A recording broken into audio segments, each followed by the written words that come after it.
Hello everyone, this is Angela Shambach with the Vermont DEC Lakes and Ponds program, and you are looking at part 2 of our training for cyanobacteria monitors on Vermont's inland lakes and Lake Champlain.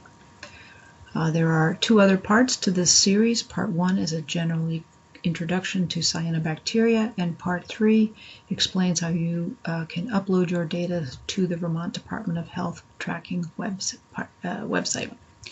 As I mentioned, I'm Angela Shambach. I work together with the Vermont Department of Health and the Lake Champlain Committee to oversee this program.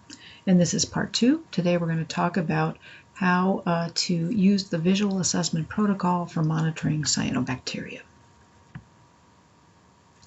So our monitoring program goals are to quickly share information about conditions of concern.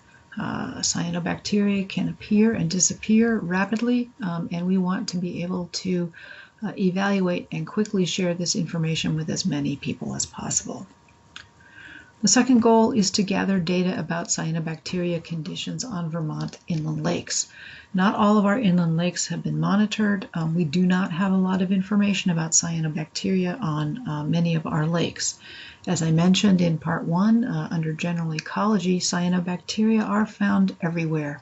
They're not always abundant and obvious to us, but they are present on many of our water bodies.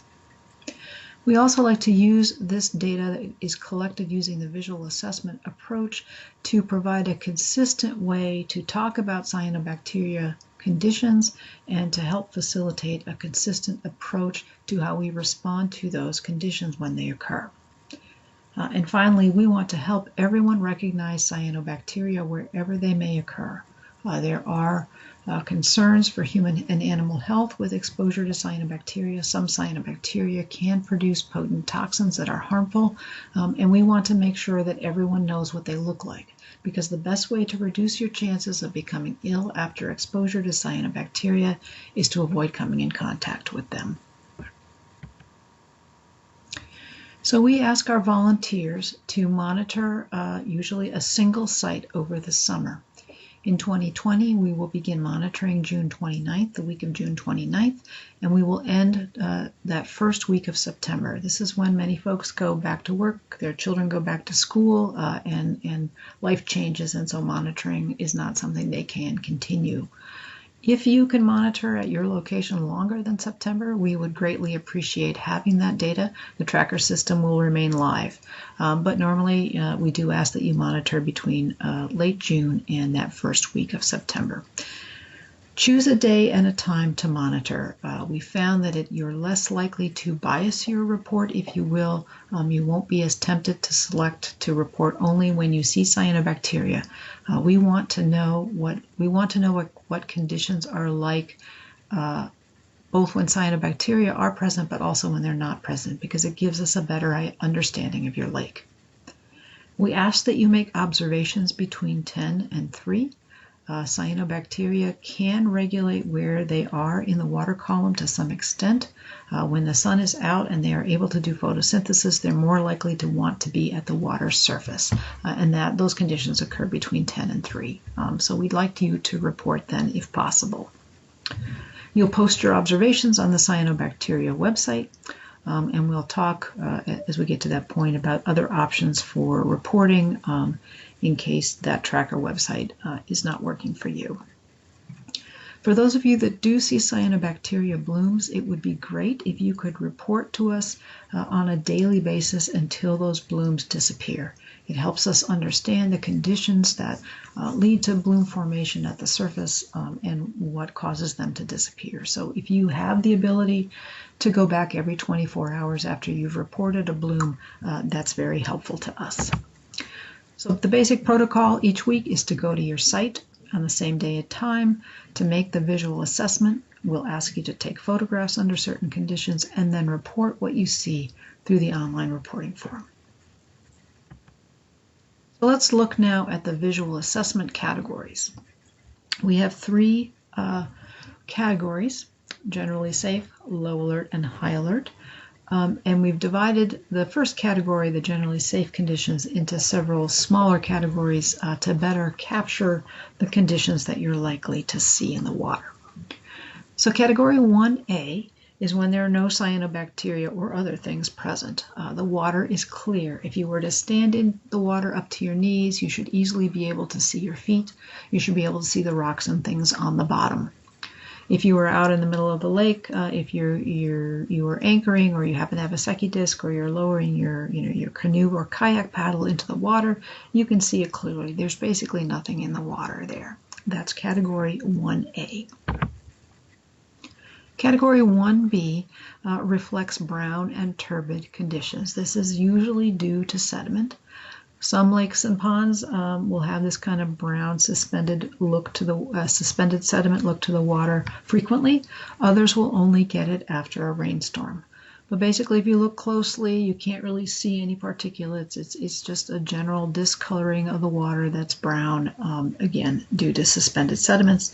So that is category 1B. Still considered generally safe because there should be very few cyanobacteria here.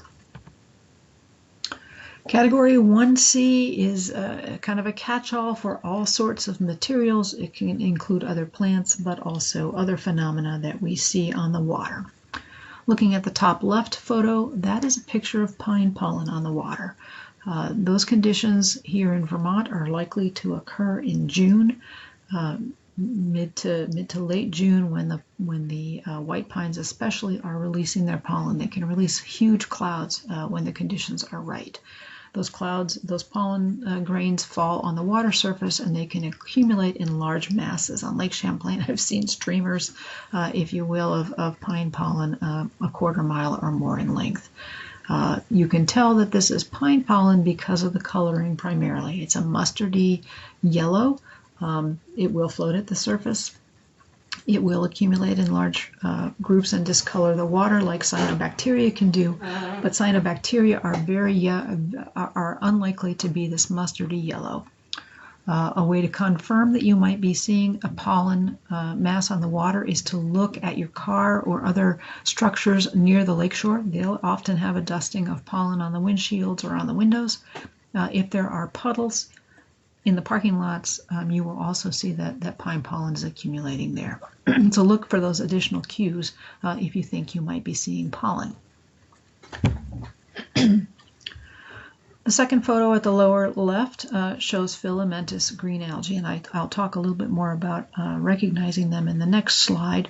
But filamentous green algae are very common along our shorelines. They can be entangled in among aquatic plants in the water. And at certain times of the year, there's a lot of them. So filamentous green algae is a common report from our volunteers each summer. The middle picture shows an accumulation of detritus, for lack of a better word. There's a bunch of stuff that's fallen into the water. Wind and waves have combined to push it together in masses that are floating at the surface. The lower left of that middle photograph, you can see green. That is filamentous green algae. There's kind of a brown color, which is just general plant material, but the whitish material is primarily cottonwood fluff. When cottonwood and willows release seeds, they're very similar to dandelions. They have that white, fluffy material that allows the wind to carry them great distances. When they fall on the water, that material comes together in masses that look like this, and it captures everything else that's there in the water as well. So again, be looking at conditions on the shoreline when you're seeing something like this, because it might help you interpret what's been accumulating at the water surface. The other thing that's reported in this category is duckweed.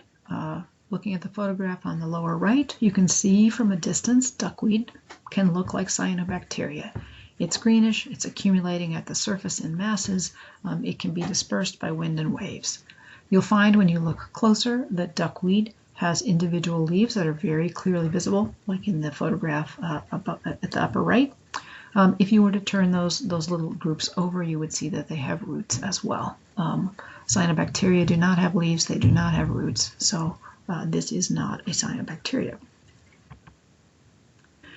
So simple checks that you can use to see whether cyanobacteria are present is the one thing that we call the jar test, and then the other is the stick test. The images here are from a PowerPoint presentation given by the Wisconsin Department of Environmental Conservation. The jar test takes advantage of the fact that cyanobacteria can produce small gas vacuoles within their cells that allow them to regulate where they are in the water column. If you take a jar of water, mix it a little bit so that everything's evenly distributed, and then set it aside for 10 to 15 minutes, cyanobacteria will float to the top, and other algae and debris will sink to the bottom. Okay, so it's a good first cut. If you're not sure that what you're seeing is cyanobacteria, give it a little bit of an opportunity to make use of those gas vacuoles. And if it floats to the surface, it's likely to be cyanobacteria. Again, duckweed and pollen will also float to the surface, so there's some other questions you need to ask yourself to make sure that you feel this is confident to be cyanobacteria. The other thing that you can use is the stick test. Filamentous green algae, like I said, are very common, and people at first don't recognize them. So this is a test that you can do to figure out whether you're looking at filamentous green algae. Take a stick, or in this case a forceps or a rake, see if you can lift it out of the water. If you do, filamentous green algae will form these long strands. They look hair-like. You can pull them apart and form long hairs, as the gentleman is doing there with the rake. Most of the time they don't stretch quite, 5 feet, but they will stretch out, and they don't break. They tend to stretch and form these filaments. There's a lot of video on the web. If you were to do a search on jar test cyanobacteria or stick test cyanobacteria, you can see videos and get more explanation of how that test is conducted and what you're looking for. So the final category in our first level of assessment, the generally safe designation, is what we call category 1D. A little cyanobacteria is present, but not a lot. You can see in the image on the left that the water looks pretty clear.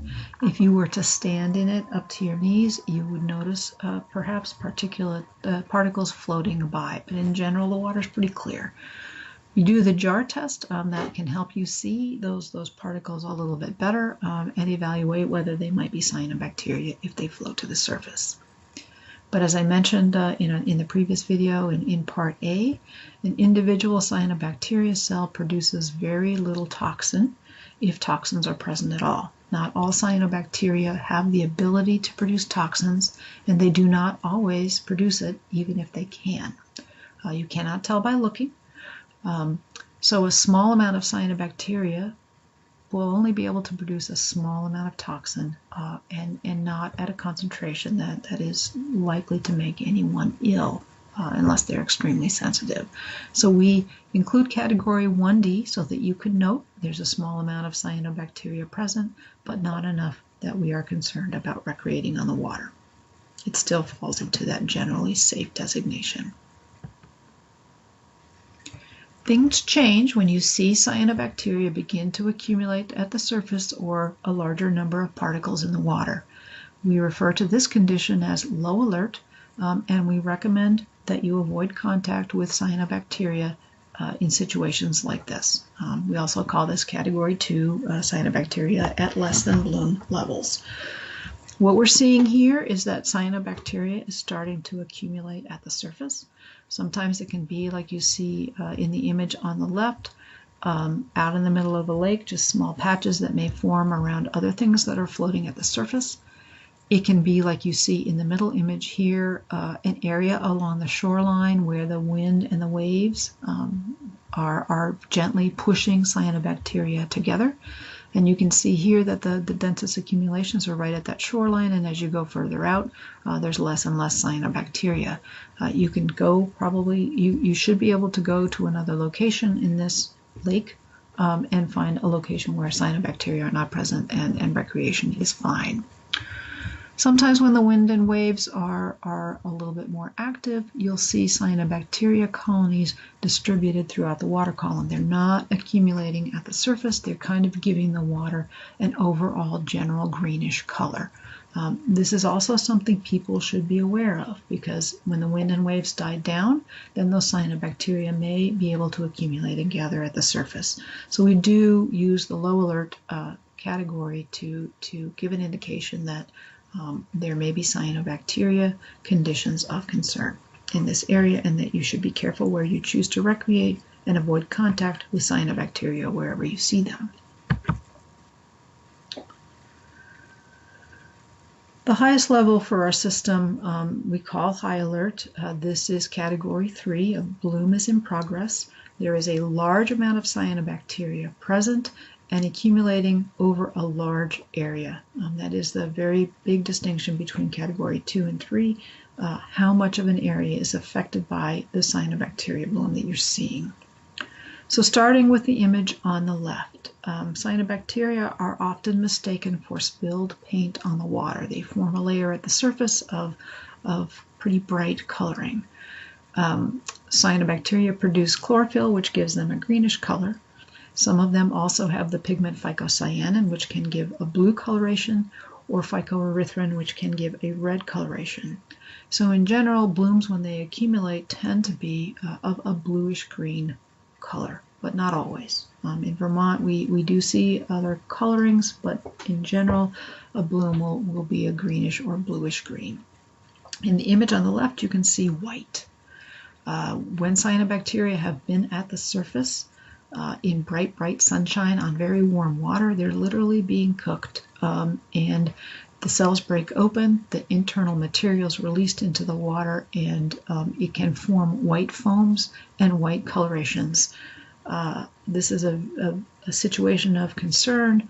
In addition to the cyanobacteria being present, if toxins are produced by these cyanobacteria, the levels can be very high. So again, category 3 is our highest risk situation.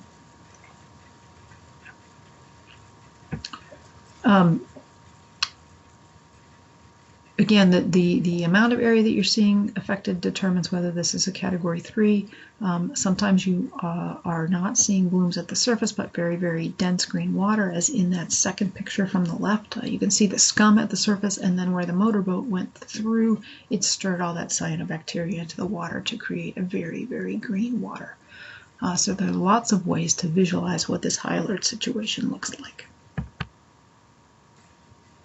If you think you see cyanobacteria, we would like you to take photographs. So if you are going to send in a report that includes a category 1D, a category 2, or a category 3, we would like you to provide photographs to help us interpret and understand and confirm what you are reporting. You'll take a close-up of the water surface, as you can see in the image on the left. This allows us to see better what you're seeing, again, right at the water's edge. We also want to have this broad view, as you see in the middle photograph, to tell us what it looks like down the beach and out further into the water. The difference between a category 2 and 3 often depends on how much of the area is affected, and so that middle photo helps us interpret that.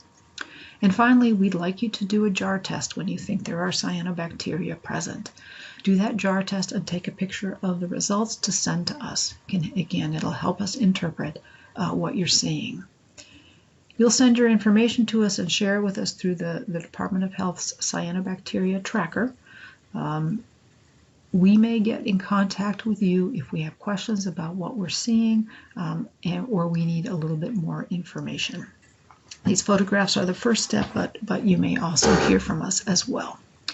Please be sure to label your photograph clearly. At a minimum, it needs to include the date and the lake, and preferably your initials or something like that, so that we know what we are looking at on each day. We get hundreds of photos a year, and having them named well enables us to search through and sort them very rapidly. So please do take care to label them well. Some volunteers prefer to add a label right within the photograph, as you can see in the image on the left. It's easy enough to write that information out and hold it up on a card behind the jar when you're taking the jar photo, or out in front of you when you're taking that broad view, and that works well also. So let's talk now about some unusual cyanobacteria that we have had reported to us over the years. The first of these is Gliatricia. Gliatricia is common across Vermont. Most people don't notice it unless they're looking closely. The image on the right shows Gliatricia underneath the microscope. They look a little bit like starbursts, bursts of sunshine, sun rays around the sun, or they remind me a lot of the whoosh cush toys that my children used to play with when they were younger. When you look into the water, it looks a little bit like grains of tapioca. In many cases in Vermont, there are small amounts of Gliatricia present all summer long, well distributed throughout the water column in conditions that would be equivalent to category 1D, not of concern for folks that are recreating on the water. They do occasionally form scums, as you can see in the middle photograph, and when they do, they look a little bit like pollen. So that's when you'll ask yourself those questions about what time of year is it? Is there a chance that a tree or a plant might be shedding pollen?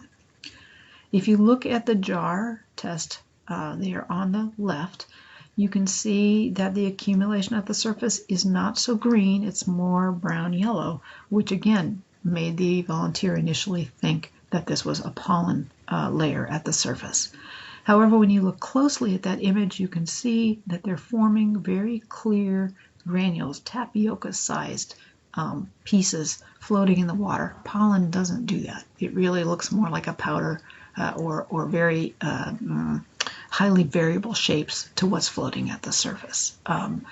So once we got these images, we reached out to that volunteer. She was able to get us a sample, and we were able to confirm that this was Gliatricia.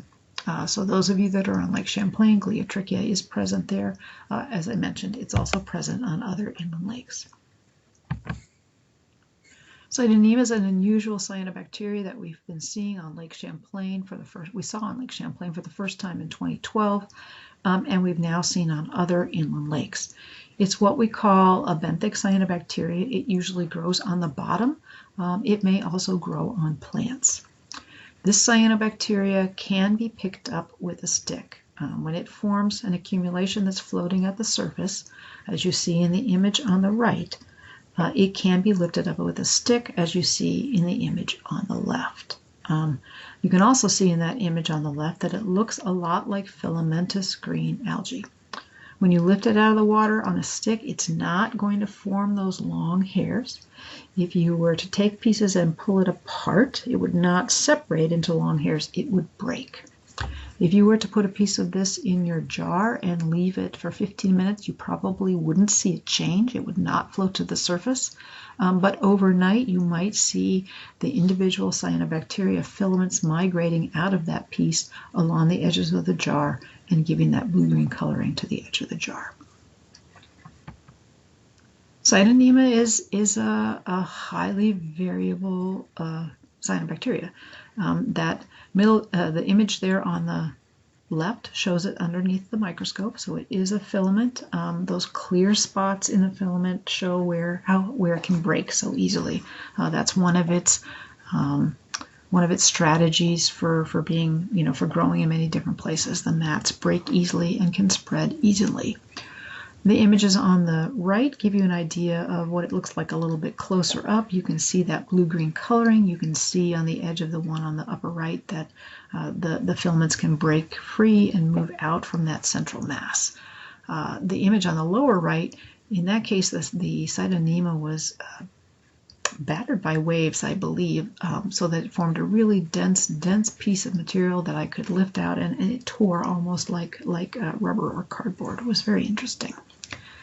And then when we thought we understood what a Cytonema looked like in this benthic format, we got the image in the middle from some of our state park staff on Lake Carmi, where Cytonema did not look like filamentous green algae. Instead, it looked like floating paint on the water. And then they stuck a stick in it, and you can see it did not act like paint on the water. It did coat the stick, give it a green coloring, but the mat started to come up out of the water as though it were a filamentous green algae, and then it broke. All right. So explore when you see unusual things. Consider a couple of different ways where you can explore what that thing might be. Rivularia is another cyanobacteria that we occasionally see. These images are from Lake Maury, where it's been reported more frequently than other locations in Vermont. Rivularia is something that is a cyanobacteria that usually grows attached to plants or something like that, as you can see in that image on the lower left. It can be found floating. Indeed, the Lake Maury bloom of Rivularia was reported by long-distance swimmers who were encountering pea-sized to egg-sized colonies in the middle of the lake when they were swimming. The colonies are gelatinous. They're gelatinous. They will not squish into a thin paint-like layer in your fingers if you were to crush them. It takes some effort to crush them. They're elastic, if you will. And again, they can range in size from pea size to egg size. In most cases, when we see something like Rivularia in the water, even though it's over a large area, we consider this a category 2 because it's usually widely distributed. Nostoc is another colony-forming cyanobacteria that can be attached, and it can also grow in the ground. We've had reports of folks finding Nostoc growing in their driveway, for example. So it's a very versatile organism. The image on the right shows a cluster of Nostoc colonies from Lake Winona last year. You can see that they are greenish, a little variation in color from a more green to a more olive green. Colonies are pea-sized or smaller in lakes. If you were to find this growing on the land, they would be larger. Again, kind of gelatinous. It takes some effort to squish them on your fingers. Do remember that cyanobacteria aren't always green. The image on the left is from High Pond, Vermont, where Vermont DEC monitor regularly during the summer. And there is at least 1 week when they come up there where they are finding these floating mats of pink cyanobacteria. Now, these are cyanobacteria that typically grow on the bottom. When photosynthesis is going strong, the oxygen that they release can get captured in among the mats, and that they break loose then and float to the water surface. In this case, they have a large amount of the pigment phycoerythrin, and so they turn pink under certain conditions. The image on the right is from St. Albans Bay during a very intense bloom when the water is very, very warm. You can see the blue coloring particularly well in this photo, especially along the shoreline. And then you can see that white material that forms when the cells have broken open and the wind and the waves have kind of frothed up that material. You can also see in the very lower right that blue is accumulated on the shoreline as well. That cyanobacteria material was tossed up onto the shore by the wind and the waves. If toxins are present in this particular bloom, they can also be present in that material along the shoreline. There are cyanobacteria lookalikes in Vermont and other places. This is a private pond where the owner was concerned they were experiencing a cyanobacteria bloom. But in general, this pond didn't meet the normal criteria. It wasn't high in nutrients. There's not a lot of human activity along the shoreline. You can see that it's well wooded and well protected. But looking at it, it had all the characteristics of a cyanobacteria bloom. So we asked her to send us a sample. And when she did, we found that it was not a cyanobacteria bloom. It was instead a bloom of euglena, which is a common phytoplankton, a common algae in lakes and ponds around Vermont. So again, we may ask you to send additional samples to help us confirm that what you're seeing is indeed a cyanobacteria.